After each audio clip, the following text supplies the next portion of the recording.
ভারতে বসে শেখ হাসিনা দেশের বিরুদ্ধে ষড়যন্ত্র করে যাচ্ছে বলে মন্তব্য করেছেন বিএনপি মহাসচিব মির্জা ফখরুল ইসলাম আলমগীর। সবাইকে ঐক্যবদ্ধভাবে নিজ নিজ এলাকায় শান্তি ব্রিগেড তৈরি করে সব ধরনের বিশৃঙ্খলা রোধ ও সংখ্যালঘুদের নিরাপত্তা দেওয়ার আহ্বান জানান তিনি। হাসান মাহমুদের রিপোর্ট।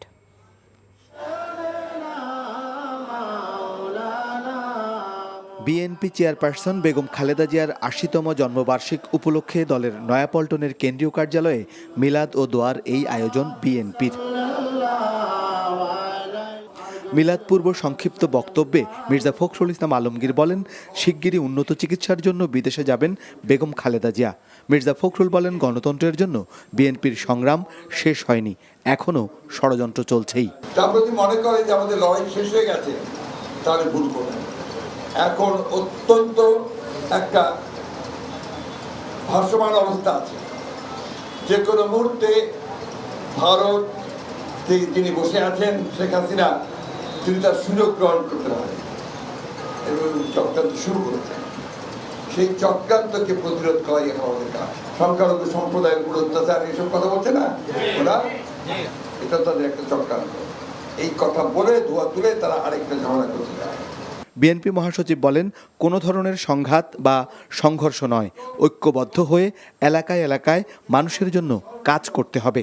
আপনাদের দায়িত্ব হচ্ছে যে নিজ নিজ এলাকায়, প্রত্যেকটি এলাকায় নিজেদেরকে ব্রিগেড তৈরি করবেন, শান্তি ব্রিগেড করে পাহারা দেবেন সমস্ত সংখ্যালঘুদের উপাসনালয়, মন্দির, গির্জা, এই সমস্ত পাহারা দেবেন।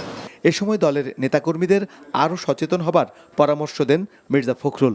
আজকে ম্যাডামের জন্মদিনের প্রোগ্রাম না এটা? কজন আসছে? কালকে একটা প্রোগ্রাম ছিল না? কজন আসছিল?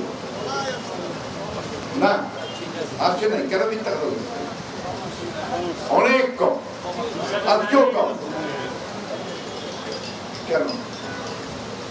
যুদ্ধ জয় হয়ে গেছে না, এই যুদ্ধকে জারি রাখতে হবে। পরে বেগম খালেদা জিয়ার সুস্থতা কামনা এবং ছাত্র জনতার গণ অভ্যুত্থানে নিহত ও আহতদের জন্য দোয়া করে মোনাজাত করা হয়। Hasan Mahmud, NTV news, Dhaka.